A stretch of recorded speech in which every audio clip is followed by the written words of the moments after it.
J'ai récemment eu un suivi avec une nutritionniste parce que je souffre du syndrome des ovaires polykystiques et j'avais besoin d'aide pour perdre du poids. Et grâce à elle, j'ai appris des tas de choses. Je vais partager avec toi 10 habitudes à prendre qui t'aideront à perdre du poids sainement. En passant mon suivi, je l'ai eu gratuitement au public. Si jamais tu vis au Québec comme moi et que tu veux savoir comment j'ai fait, laisse-moi un commentaire, ça me fera un plaisir de t'expliquer comment j'ai fait. Comme les gens ne restent pas longtemps sur les vidéos YouTube, je vais te garder un petit bonus à la fin pour te récompenser d'être resté. Et aussi, on a une portion maintenant de salutations dans nos vidéos. Donc, je vais faire les salutations aussi à la fin de la vidéo. Avant qu'on rentre dans le vif du sujet, il y a une chose super importante que j'aimerais que tu saches. Dernièrement, j'ai entendu une phrase, puis ça m'a vraiment marqué. Ça disait que on ne peut pas se débarrasser d'une habitude en la lançant par la fenêtre. Il faut lui faire descendre l'escalier marche par marche. Donc, mon objectif avec cette vidéo, c'est de t'aider à descendre les marches de l'escalier une à la fois dans un état d'esprit qui va te permettre de vivre pleinement ta vie. Donc, tu comprendras qu'il n'y aura pas de recette magique dans cette vidéo. Salut, mon nom est Daphné, je te souhaite la bienvenue sur notre chaîne familiale. On est une famille de 5, on vit à Montréal, au Canada. N'oublie pas de liker la vidéo et de la partager avec une personne de ton entourage qui pourrait en avoir besoin. Première habitude, c'est d'éviter les calories liquides. On ne le réalise pas des fois, mais quand on prend une canette de Coke, quand on va chercher son latte préféré au Starbucks, on consomme beaucoup plus de calories qu'on pense. Et c'est tellement facile à boire que tu ne réalises pas que tu es en train de littéralement prendre l'équivalent d'un repas, là, tu vois.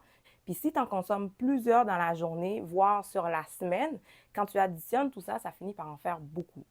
Deuxième habitude, c'est de manger une variété d'aliments, des fruits, des légumes, sans oublier les noix, les légumineuses. Assure-toi aussi d'avoir une assiette équilibrée. Selon le guide alimentaire canadien, voici comment devrait être composée ton assiette. La moitié de ton assiette devrait être composée de fruits et de légumes. Après ça, l'autre moitié, tu vas le diviser en moitié encore. Donc, un quart de ton assiette devrait être des aliments protéinés, donc la viande, des œufs, des noix, etc. Et après ça, l'autre quart, qui va être le dernier quart, ben là, ça va être des aliments à base de grains. Donc, ça peut être des grains entiers, genre du riz, du quinoa, des pommes de terre, des patates douces, peu importe. Donc, c'est vraiment comme ça que tu devrais essayer de diviser ton assiette. Ma petite astuce, moi, pour avoir ma partie moitié légumes, c'est que je mets mes légumes dans l'assiette avant de me servir autre chose. Parce que, pour deux raisons, en fait. C'est que la première raison, c'est que c'est plus facile pour moi de visualiser la moitié de l'assiette quand l'assiette est vide. Et l'autre raison aussi, c'est que comme ça, je pourrais pas dire, ah ben non, il n'y a plus de place dans mon assiette, je peux pas mettre des légumes. Fait que là, je me mets genre deux, trois carottes là, juste pour dire que j'ai des légumes dans mon assiette. Fait que dans ce cas-là, ce que je fais, c'est que vraiment, je me sers les légumes avant de servir mon repas. Je sais pas si ça peut t'aider aussi.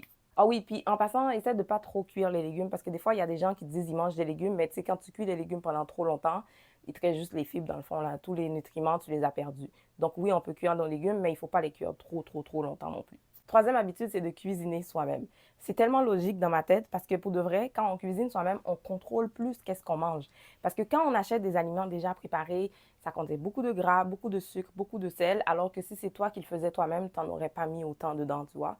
Fait qu'en cuisinant toi-même, c'est vraiment mieux pour la santé. Si jamais toi, la cuisine, c'est pas ton truc, si tu n'aimes pas cuisiner, ça peut arriver, hein. Il y a des gens qui n'aiment pas la cuisine du tout, là.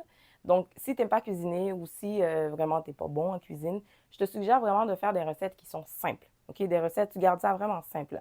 Des recettes qui demandent peu d'ingrédients, des recettes qui sont faciles et qui sont rapides à faire. C'est ça qui va t'encourager à cuisiner. Commence pas à faire des affaires élaborées que tu sais pas trop dans quoi tu t'embarques. Sur notre chaîne, on a des vidéos, on a plein de vidéos là-dessus, là, sur des recettes faciles, rapides et surtout qui coûtent pas cher. Donc, va faire un petit tour dans nos... je te laisserai le lien. Tiens, je vais te laisser le lien de notre playlist de recettes, fait que tu pourras sûrement trouver quelque chose là-dedans qui pourra t'inspirer. La planification est la clé quand on veut bien manger. Donc, pour les 2 prochaines habitudes, ça va demander de la planification. Je vais commencer par la première, c'est de faire un menu de la semaine. Je suis sûre que tu m'attendais là, tu me voyais venir, je suis sûre de ça. Fais-toi un menu de la semaine. Il y a plein d'avantages à faire un menu de la semaine, mais là, on va rester vraiment dans le cadre de perte de poids. Quand on fait un menu de la semaine, on sait qu'est-ce qu'on va manger dans la semaine. Donc, on va moins improviser. Il y a des gens qui n'aiment pas faire le menu de la semaine parce qu'ils se disent, oh non, moi dans la vie, j'aime improviser. Regarde, planifie ton menu de la semaine. Si tu veux perdre du poids, si tu veux gagner du temps, si tu veux économiser de l'argent, fais-toi un menu de la semaine. Je t'assure, ça va changer ta vie. Dans l'onglet de communauté sur notre chaîne, on publie depuis quelques semaines, on publie notre menu de la semaine. Ça pourra t'inspirer. C'est sûr que, tu sais, je ne suis pas parfaite là, rien du tout, mais ça va te donner au moins des idées repas. J'ai des gens même qui me disent que moi, je l'adapte à mon alimentation.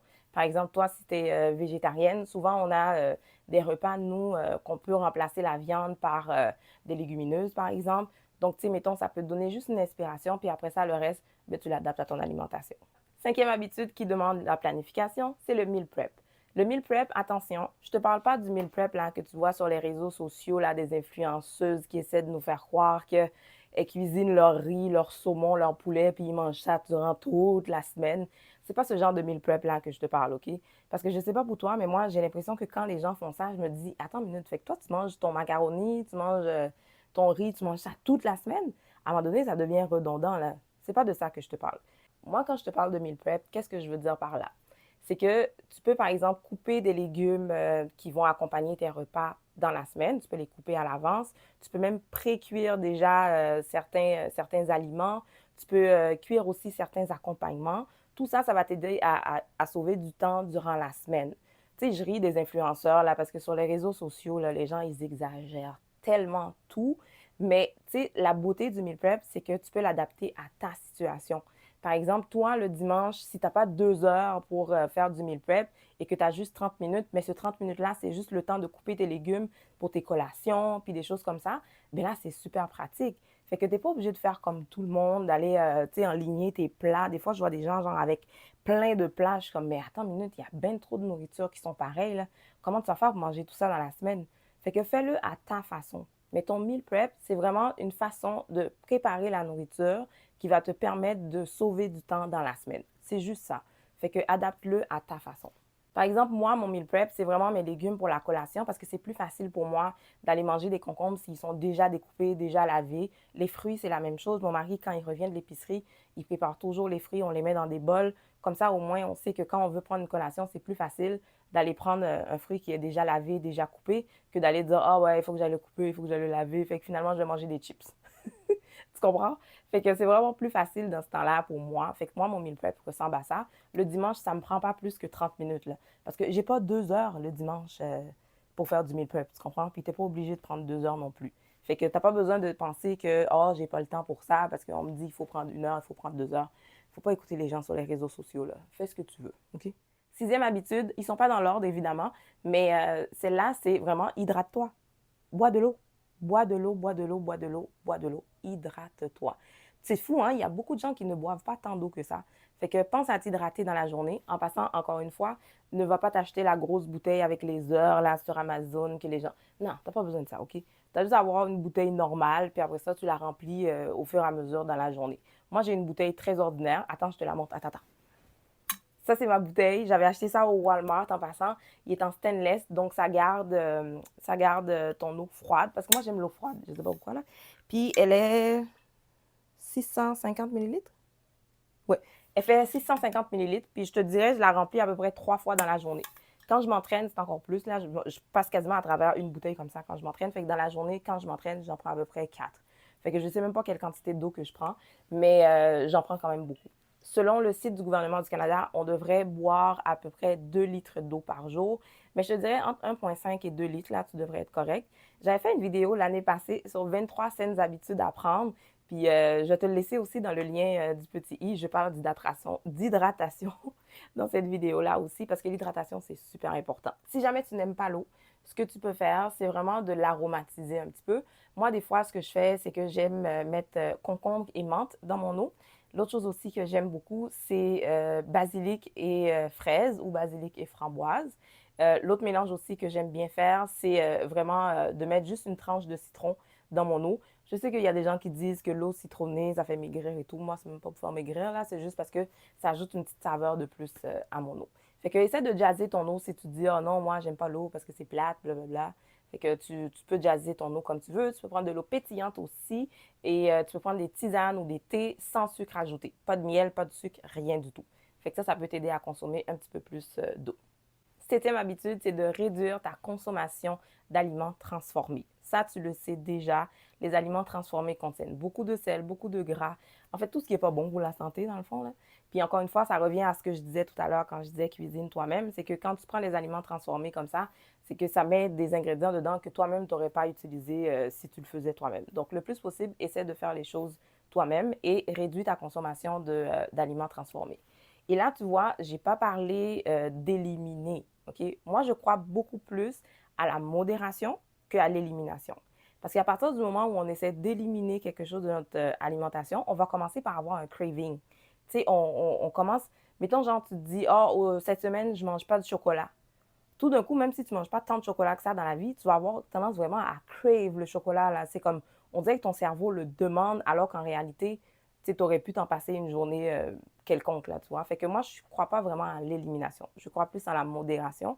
C'est sûr que des fois, la vie va tellement vite. Fait que des fois, oui, tu vas commander une pizza. Oui, tu vas acheter des pizzas surgelées.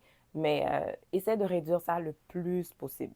8e habitude, ça, c'est quelque chose que la nutritionniste m'a apprise, c'est de reconnaître tes signaux de faim et de satiété.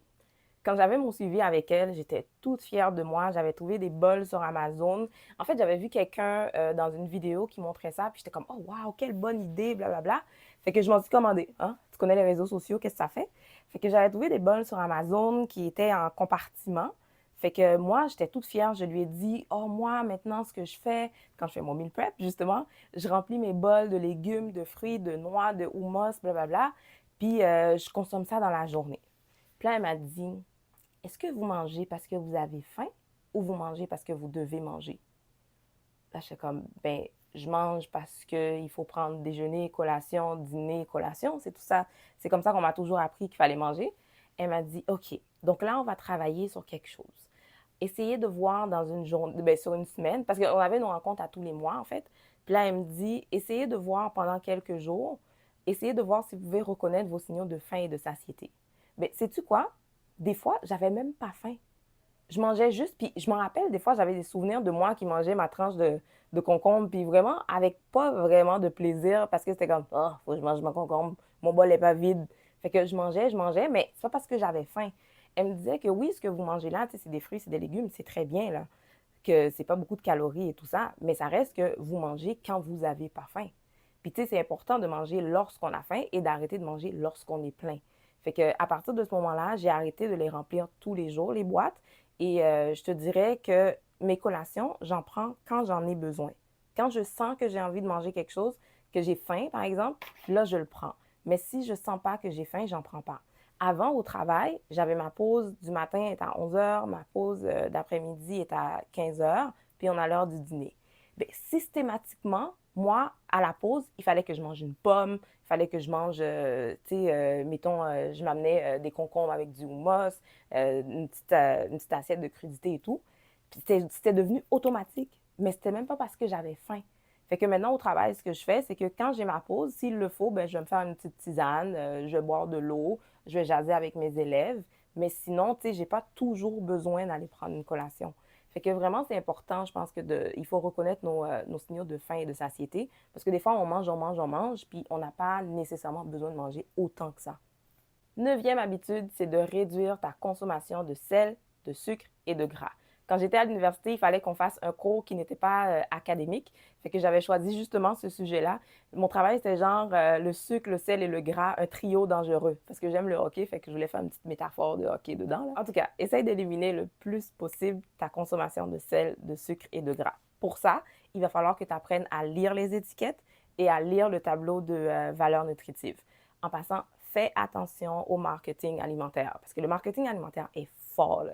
Ce que tu vois en avant, c'est jamais vraiment ça qui est pour de vrai. Là. Fait que, il faut que tu prennes l'habitude de tourner les aliments pour regarder en arrière. Regarde la liste des ingrédients. La liste des ingrédients, en passant, plus l'ingrédient est au début de la liste, plus il en contient. Puis le sucre, il le cache partout, partout, partout, partout, partout. OK? Il y a de ces choses vraiment que tu es comme, what? Il y a du sucre là-dedans? Fait que tout ce qui finit en ose, là, OK? Tout ça, là, c'est du sucre. Fait que regarde vraiment bien la liste des ingrédients. Puis si tu veux réduire ta consommation de sucre, de sel et de gras, tu n'auras pas le choix de faire ça, là. Pour réduire ta consommation de sel, ce que tu peux faire, c'est vraiment de bien assaisonner tes aliments. Par exemple, utilise d'autres épices. Par exemple, tu peux utiliser du paprika, du cumin, du curry, du curcuma. Moi, ce sont des épices que j'utilise vraiment beaucoup, là. Donc, tu peux assaisonner ta viande autrement que de mettre plein de sel. Nous, les gens d'origine haïtienne, je sais que les Africains aussi, ils cuisinent beaucoup avec les cubes. Nous, on dit Maggi en créole, mais souvent, dans les vidéos africaines, j'entends vous dites Maggi. Mais nous, les Haïtiens, on dit Maggi. Fait que les cubes Maggi, ces affaires-là, essaye de rester loin de ça le plus possible. Je sais que c'est pas évident parce que, tu sais, c'est dans notre culture. Mais, tu sais, je te dirais que, honnêtement, tes papilles vont s'habituer tranquillement. Moi, il y a des choses que maintenant, quand je goûte, je suis comme, ouh, ah, ah, comme si ça, c'est trop. Comme il y a trop d'informations dans ma bouche, là, tu vois. Fait qu'il y a des choses que je peux pas consommer parce que c'est beaucoup trop assaisonné, beaucoup trop salé. Fait que tu peux vraiment réduire ta consommation de sel de cette façon-là. Le sucre, c'est la même chose. Le sucre, si tu veux remplacer ton sucre, tu peux utiliser du miel, tu peux utiliser du sirop d'érable. Moi, j'utilise le sucre brun.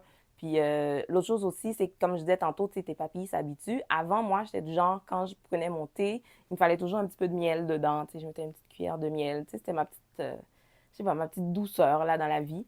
Ben, quand je fais mon jeûne intermittent, le soir, avant de prendre ma tisane pour aller faire dodo, ben, je peux pas prendre de sucre. Fait que je mets pas de miel dedans. Puis j'étais comme, hey, je suis correct là si je mets pas de miel dans mon sucre, dans mon thé. Fait que je suis bien correct. Fait que le miel que je consommais parce que je pensais que j'en avais vraiment besoin pour me, tu sais, parce que j'avais besoin de cette espèce de petite boost là de dopamine là, dans ma tête qui me donne du plaisir. Mais en réalité, non, tu sais, t'en as pas besoin. Fait que les papilles, ils s'habituent beaucoup plus que tu peux penser, là. Fait que prends ton temps, commence lentement, par exemple. Fait que, tu sais, par exemple, le yogourt, tu sais, t'es pas obligé de prendre des yogourts aux fruits. Moi, j'achète plus de yogourt aux fruits chez nous, là. Oublie ça, là. Moi, j'achète du yogourt nature. Je coupe mes fruits. Je mets mes fruits dans mon yogourt. Et si jamais, tu sais, j'ai vraiment envie d'un petit peu de sucre, je vais mettre une petite touche de miel dessus, juste pour dire. Mais sinon, le sucre, il y a des tas de façons d'éliminer le sucre, plus que tu penses. En passant, si jamais tu veux une vidéo complète là-dessus, parce que là, j'étais partie, là. Fait que si jamais tu veux une vidéo complète là-dessus, laisse-le moi savoir dans les commentaires. Je te ferai une vidéo là-dessus. Parce que c'est l'une des premières choses que j'ai fait quand j'ai commencé à faire mon processus pour perdre du poids. J'avais une amie qui avait fait le même processus avant moi. Puis avant que je rencontre la nutritionniste, j'avais dit, écoute, donne-moi tous tes trucs. Tous tes trucs. Je veux toutes les avoir. Fait qu'elle avait partagé plein d'astuces avec moi. Puis ça m'a vraiment beaucoup aidé. Fait que si jamais tu veux une vidéo complète, laisse-moi savoir dans les commentaires. Dixième habitude, ça aussi, c'est une habitude que la nutritionniste m'a montrée, c'est de manger en pleine conscience. Qu'est-ce que ça veut dire manger en pleine conscience? Je ne sais pas si le terme pleine conscience te dit quelque chose dans le monde de la méditation, mais dans le monde de l'alimentation, qu'est-ce que ça veut dire exactement? Manger en pleine conscience, ça veut dire quoi? Je vais prendre mon petit cahier de notes parce que pour de vrai, je ne me rappelle pas vraiment de la définition par cœur, là. C'est d'utiliser ses sens pour retirer un maximum de plaisir. En d'autres mots, c'est déguster ses aliments préférés en se concentrant sur le plaisir des sens. Donc, dans le fond, c'est de manger avec tous ses sens. Moi, comme je disais tout à l'heure, c'est la nutritionniste qui m'a initiée à cette pratique-là. J'ai encore beaucoup de travail à faire parce que moi, j'ai tendance, tu sais, mettons, parce que la vie est vraiment, tu sais, rapide, là, dans notre famille. On est super, tu sais, c'est lourd, là. Tu sais, la semaine, on a des grosses semaines. Fait que je dîne rapidement, je soupe rapidement, tu sais, je prends pas le temps de manger et tout ça. La seule chose, c'est que je suis quand même pas pire pour les distractions, là. Parce que justement, quand on mange en pleine conscience, il faut éliminer les distractions. Il faut prendre le temps de mastiquer chaque bouchée, de prendre le temps de savourer, de sentir la texture, de goûter quasiment chaque ingrédient. Tu sais, tantôt, je te disais que tu assaisonnes, là, tu dis, oh, bon, il y a un petit peu de cumin, un petit peu de curcuma, il y a un peu de gingembre là-dedans, tu vois. Fait que, tu sais, il faut vraiment prendre le temps de savourer chaque bouchée. Puis, c'est pas quelque chose qu'on fait souvent, là, parce qu'on est pressé, puis on mange souvent avec nos téléphones et tout. Mais c'est ça. Donc, pas de télé, pas de téléphone, prendre son temps. Mon médecin m'a dit que lui, là, il prend 1 heure à table. Au souper, dans sa famille, ils prennent 1 heure pour souper. Chez nous, on soupe en 20 minutes.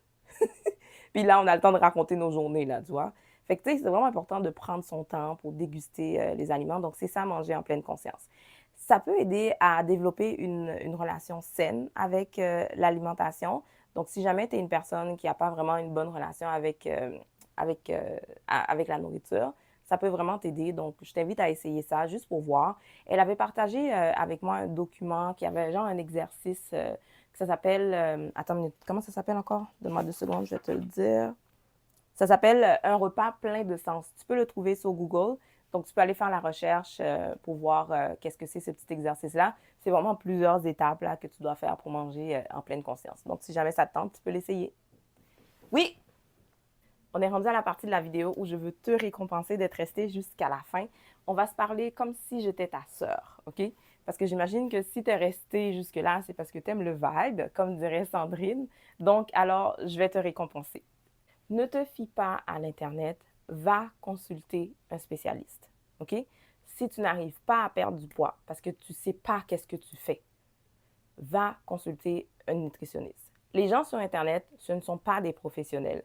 Même les nutritionnistes qui sont professionnels, qui sont sur les j'ai failli dire sur les internets, qui sont sur les réseaux sociaux, les gens aiment le sensationnalisme, ils aiment les titres qui sont fracassants, les fausses promesses, les choses comme ça. Fait que pour de vrai, reste, oui, tu peux suivre quelques conseils ici et là que genre tu as entendu sur TikTok, sur Instagram, sur YouTube, mais pour de vrai, la personne qui pourra vraiment te donner les vraies réponses, c'est un spécialiste. Pour l'alimentation, va voir une nutritionniste. Là, maintenant, je vais rentrer dans un sujet qui est encore plus deep, là, OK? Si jamais tu sens que pour toi, l'alimentation est un problème, si tu ne peux pas t'arrêter de manger, si tu as honte de manger, si tu te caches pour manger, si tu te sens coupable après avoir mangé, va chercher de l'aide. Tu n'es pas seul, OK? Je ne sais pas si ça résonne en toi, ce que je viens de dire, mais tu n'es pas seul. Va consulter, va demander de l'aide. Il ne faut pas que tu gardes ça pour toi, puis toutes les vidéos que tu vas regarder sur YouTube, sur Instagram, sur TikTok, ça va absolument rien donner si tu ne règles pas le problème à la base. Il faut savoir quel est ton problème, quelle est ta relation avec la nourriture avant tout. Donc, je t'en prie, va chercher de l'aide. Il y a un spécialiste en dépendance que j'ai écouté un podcast avec lui dernièrement qui s'appelle le docteur Gabor Maté. Il a travaillé, lui, à Vancouver avec les gens qui ont vraiment des grosses dépendances, la dépendance à la drogue, etc. Puis lui, il décrit la dépendance de cette façon-là. Et il ne parle pas juste de drogue ou de cigarettes ou d'alcool. Il met tout dans le même paquet. Il met la nourriture, le shopping, l'Internet, le travail. Il met tout ça dans le même paquet. Voici sa définition de la dépendance, puis tu me diras comment tu penses, qu'est-ce que tu en penses. Il dit que la dépendance, c'est tout comportement dans lequel une personne trouve un plaisir temporaire et qu'il en a envie, donc tu craves ce plaisir-là, mais en subit les conséquences négatives à long terme, mais n'abandonne pas malgré les conséquences négatives. Est-ce que ça te parle, ça? Est-ce que ça te dit quelque chose? Si c'est le cas, je t'assure, tu n'as pas à avoir honte, OK?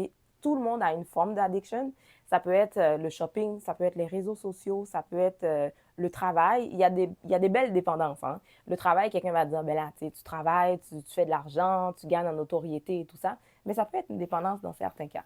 Mais là, nous, on parle de nourriture, OK? Donc, si jamais tu sens que tu as besoin d'aide, va chercher de l'aide, puis ça existe, puis il ne faut pas avoir honte. Avant de conclure la vidéo, je vais prendre le temps de remercier 3 personnes. C'est pas dans l'ordre là, OK? Donc, c'est juste parce que nous, on a une petite chaîne YouTube, OK? Puis quand on a une petite chaîne comme ça, il y a des gens qui t'encouragent, il y a des gens qui sont là, puis c'est important de les remercier, à mon avis. Donc, c'est pour cette raison que maintenant, je prends le temps de vous remercier à la fin de chaque vidéo. Si jamais tu veux que je te remercie aussi, laisse-moi juste un commentaire en bas dans les vidéos, puis ce sera peut-être la prochaine personne. Alors, je tiens à remercier Sandrine. Sandrine qui a sa chaîne en passant qui s'appelle Sandrine de pharmaciste. Sandrine, je me souviens quand j'avais des problèmes de peau, c'est sur sa chaîne que j'ai trouvé vraiment beaucoup d'informations. Puis je trouvais qu'elle était vraiment bonne et tout. Fait que tu iras faire un petit tour sur sa chaîne si tu veux. J'ai aussi Nadège. Nadège, elle nous regarde. Je ne sais pas d'où tu nous regardes, Nadège. Tu me diras dans les commentaires si jamais tu passes par ici, là. Nadège, elle commente souvent nos vidéos. Fait que merci beaucoup. Merci d'être là. Et la dernière personne aussi, une personne qui est là depuis, Sandrine aussi, je pense que Sandrine était là depuis les débuts à peu près de notre chaîne. Là. Et la prochaine, c'est son nom sur YouTube, c'est Rivka Distingué. Mais je crois pas que c'est ton vrai nom parce qu'on s'est parlé sur Instagram une fois. Puis elle aussi, elle est là depuis quand même pas mal de temps. Puis elle commente souvent nos vidéos. Fait que merci mesdames, ça me touche vraiment beaucoup. Vous savez pas à quel point ça me fait du bien de lire vos commentaires. Puis je vous remercie de nous encourager. Avant qu'on se quitte, je te dirais une chose. Sois bienveillant ou bienveillante envers toi-même. Tu te souviens au début de la vidéo, je t'avais dit qu'on ne peut pas se débarrasser d'une habitude du jour au lendemain comme ça. Donc, il faudra prendre les choses petit à petit. C'est en faisant des petits changements que tu vas finir par accomplir de grandes choses. Je vais laisser YouTube choisir une vidéo selon tes goûts. Comme ça, si c'est la première fois que tu passes sur notre chaîne, tu vas pouvoir découvrir notre famille. Et n'oublie pas de liker la vidéo, partage-la avec une personne de ton entourage qui pourrait en avoir besoin et je te retrouve très bientôt dans une autre vidéo. Bye!